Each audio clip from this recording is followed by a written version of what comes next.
Bien le bonjour à tous et bienvenue dans les Chroniques de Maths. Nouvel épisode, du coup, on va parler comics aujourd'hui, ça faisait longtemps. Vous avez vu, j'ai investi 2 feuilles A4 imprimées en noir et blanc. On est dans une émission qui vaut pas un rond, mais qui est faite avec le cœur et on va parler, du coup, aujourd'hui d'un numéro qui vient de la collection Hachette Ultimate à laquelle je suis abonné depuis un petit moment maintenant. J'ai 5-6 épisodes, je crois. Euh, oui, c'est ça, oui, effectivement. Je reçois bientôt 3 nouveaux numéros et du coup, voilà, je viens de lire il y a un jour ou deux le numéro consacré au team-up. Alors, pour tout vous dire, quand j'entends team-up, moi j'entends prendre de l'argent des enfants en faisant des scénarios qui valent pas un rond. Donc je suis arrivé dans ce comics avec quand même un petit peu de méfiance, je vais être très honnête avec vous. Bon, pour ce qui est des bouquins, bon, bah, je vous en parle vite fait, mais voilà, hein, c'est toujours du vernis sélectif, c'est du cartonné, c'est relativement plutôt propre, l'édition chez Hachette à chaque fois. La seule chose, je kiffe beaucoup ces petits dos. En fait, la DA qu'on a sur tous les bouquins donne une homogénéité dans ma bibliothèque, je trouve ça très stylé. Seul petit bémol avec Hachette, les mecs vous mettent 3 parpaings en fait de 1 kg et ils mettent pas de papier bulle ni rien. Donc en fait, je reçois en général les comics abîmés. Je dois réparer les coins comme je peux. Bon, après, ils sont pas chiants, hein. Je sais que si je leur demande, ils m'en renvoient. Tant que ça arrive pas déchiqueté, pour l'instant, j'accepte. Bref. Je suis arrivé du coup dans ce bouquin qui est consacré au teen-up, pas du tout, pas au teen-up, au team-up avec un peu d'a priori. On a Bendis qui est au scénario sur tous les trucs, sur tous les épisodes. On a 1, 2, 3, 4, 5, 6, 7, 8. C'est une émission pas préparée du tout. On a 8 épisodes en fait. Je vais pas vous le cacher, les premiers épisodes sont pas fifous. Alors, je pars du principe que je spoil parce que c'est pas comme si c'est un bouquin que vous avez dans votre librairie et que je pourrais vous donner envie de l'acheter la prochaine fois que vous y allez. En général, ceux qui ont les Hachette, ils sont abonnés à Hachette, donc dans tous les cas, ils ont déjà lu. Donc ils n'ont pas besoin de se hyper, regarder des vidéos, etc. Le premier épisode est consacré du coup à Spider-Man et à Logan. En gros, Logan est pourchassé du coup par les personnes qui l'ont transformé en l'arme X, le but étant simplement ils veulent récupérer leurs biens, hein, parce qu'ils considèrent que Wolverine et leurs biens, c'est une arme, rien de plus, c'est une machine. Donc en fait, on a le droit à des combats, voilà, dans New York. C'est pas foufou, c'est pas foufou. La seule chose qui est bien en fait, c'est qu'à la fin de ces 2 épisodes, du coup dédiés à Wolverine et Spider-Man, en fait, ça ajoute juste un petit peu de background sur, je pense, le personnage de Wolverine, mais au sens des X-Men. C'est-à-dire, euh, cette histoire ne sert entre guillemets à rien. La seule chose, c'est que tout à la fin, on a de nouveau ce qui est mis en avant, le racisme en fait que subissent du coup les mutants. On a d'ailleurs beaucoup de gens même qui pensent que Spider-Man est mutant, et Spider-Man dit non, non, je suis pas mutant, je suis pas comme ça. Et après, il se questionne parce que même lui, il est en train de se dire mince, mais est-ce que je suis comme eux, est-ce que je suis pas comme eux? Si j'étais comme eux, est-ce que je le prendrais mal? Donc en fait, ces questionnements restent intéressants. Le reste du récit n'est pas fifou fifou, les dessins, c'est très très basique, trop basique à mon goût. Les dessins ça aurait été du Andy Kubert, par exemple, j'aurais kiffé de ouf. Là, les dessins, c'est pas foufou du tout. Donc voilà, premier épisode qui en soi, c'est pas horrible à lire, mais ça se lit très vite, donc ça va. Mais il y a juste la fin qui rajoute qui rajoute un truc en fait à l'univers Ultimate dans sa globalité. Et en fait, je fais exactement la même conclusion sur le numéro qui est dédié du coup à Hulk et à Spider-Man parce que c'est Hulk du coup qui est recherché par comment il s'appelle encore euh, Betty, comment il s'appelle lui là, le colonel. Je connais très peu Marvel encore, hein, donc quand je perds comme ça le nom des persos, ne m'en voulez pas. Mais donc voilà, là ça rapporte, ça, encore une fois, c'est du combat basique, pas fifou, mais ce que ça apporte, c'est surtout ce que ça donne à l'univers dans sa globalité, de comprendre en fait ce que vivent les mutants, ce que vivent certains super-héros, etc. Et surtout, on a toujours en toile de fond ce délire de l'armée, les scientifiques, le gouvernement, il y a toujours un délire de c'est pas encore du complot, mais on sent que Nick Fury n'est pas loin, le Shield n'est pas loin, le gouvernement américain n'est pas loin. Donc c'est aussi un récit qui en soi n'est pas incroyable, mais pour ce qu'il apporte à l'univers Ultimate, je reste quand même relativement convaincu. On monte tout de suite en gamme avec ensuite un épisode qui est dédié à Iron Man, avec des origines que je ne lui connaissais pas. Moi, j'étais resté sur les origines du coup liées au film de 2008 avec Robert Downey Jr. Là, même constat en fait, sa combinaison qui se fabrique lui sert à survivre, mais là en fait c'est une tumeur cérébrale qu'il a.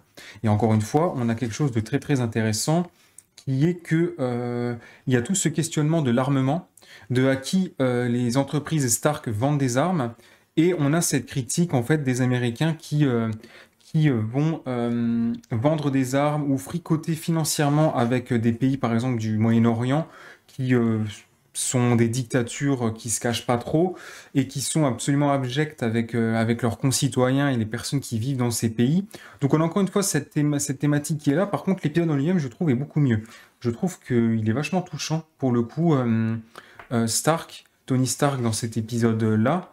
Bon, la tenue un peu particulière, mais c'est les dessins qui sont un peu chelous. J'accroche pas trop, mais le récit est suffisamment bon pour que j'ai réellement pris du plaisir du début à la fin.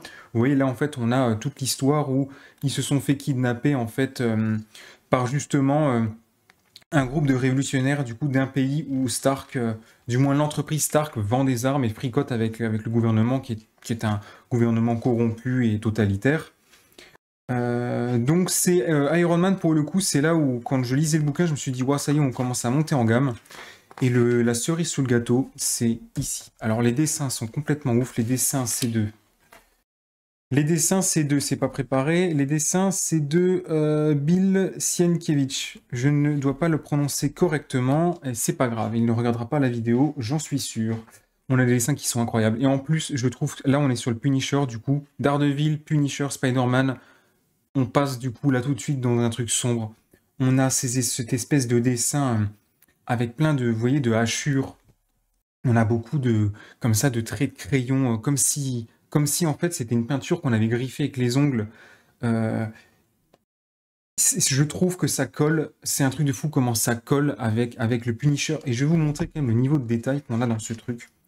Je vous parlerai de l'histoire vite fait après. Là, en fait, juste contexte, il y a une bagarre qui éclate en prison parce qu'en fait, il y a des sacs à merde qui sont en train de se dire qu'ils vont exploiter les faiblesses du système carcéral, du système judiciaire, des juges, des avocats, pour ressortir. La première chose qu'ils feront quand ils vont ressortir, en fait, c'est aller violer la fille qu'ils n'ont pas réussi à violer parce que Spider-Man les a empêchés. Ou Daredevil, je sais plus.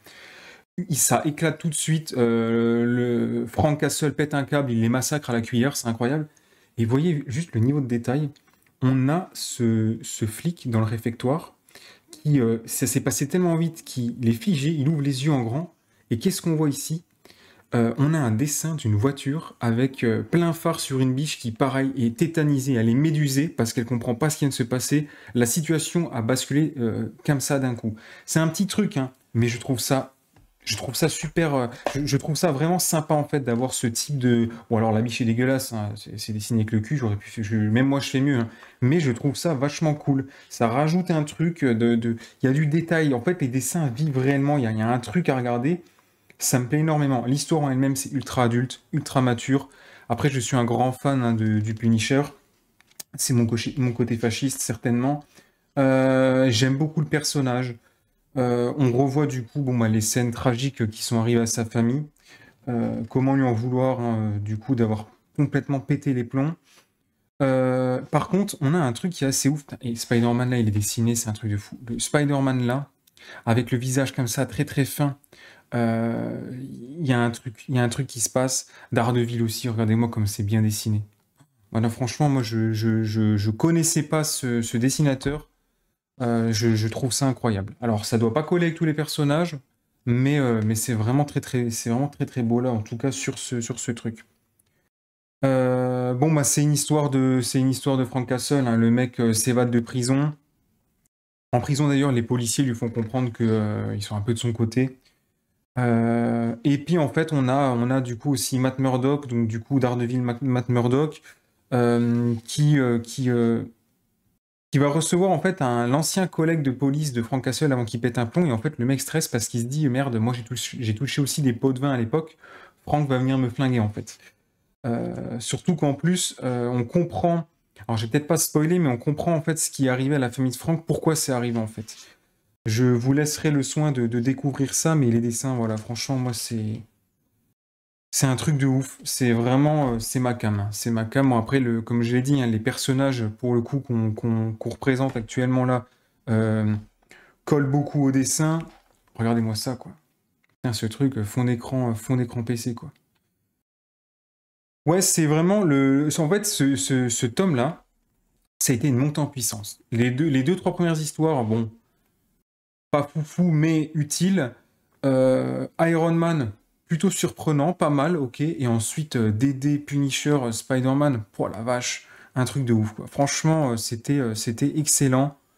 On pourrait se dire en plus qu'avec des dessins comme ça, les scènes d'action doivent être un peu molles, un peu illisibles, mais en fait, vous voyez, on voit quand même, je trouve, que le personnage de Spider-Man, c'est un personnage, voilà, qui voltige en fait comme Daredevil, non, c'est très très bon. Alors j'ai beaucoup parlé des dessins là pour le dernier, mais l'histoire en elle-même est aussi très bonne. C'est basique, mais c'est très bon quoi. Donc voilà, j'avais envie un petit peu parce que parce que j'étais agréablement surpris de ce volume. J'avais envie de vous en parler. Je pense que la plupart des gens en fait qui regardent les vidéos sur ce qui sort en hachette, c'est pas pour se hyper parce qu'ils sont déjà abonnés, mais voilà, j'avais envie de vous partager ça. C'est aussi ça les comics, hein, partager ce qu'on aime, des fois aussi ce qu'on n'aime pas. Je suis en train de lire Les Fantastic Four, du coup, qui est le volume qui vient juste après celui-là. Putain, je connaissais pas l'équipe. Bon, à part le film que j'ai vu quand j'étais gamin, mais je connaissais pas du tout l'équipe. Waouh. Là, par contre, en plus, c'est Andy Kubert, c'est pour ça que j'en parlais tout à l'heure, qui dessine. Oh, mon Dieu, comme c'est beau. Et en plus, l'histoire est incroyable. Je pense que j'en parlerai aussi. Voilà, j'espère que la vidéo vous aura plu. Peut-être qu'il y aura, du coup, une vidéo sur les 4 fantastiques. Peut-être qu'il y en aura sur d'autres trucs. On verra bien. J'ai l'AVO qui arrive dans pas longtemps, toujours Geiger. Voilà, j'espère que ça vous aura plu. Puis en attendant, je vous souhaite de très bonnes lectures et je vous dis à très très bientôt. Ou pas.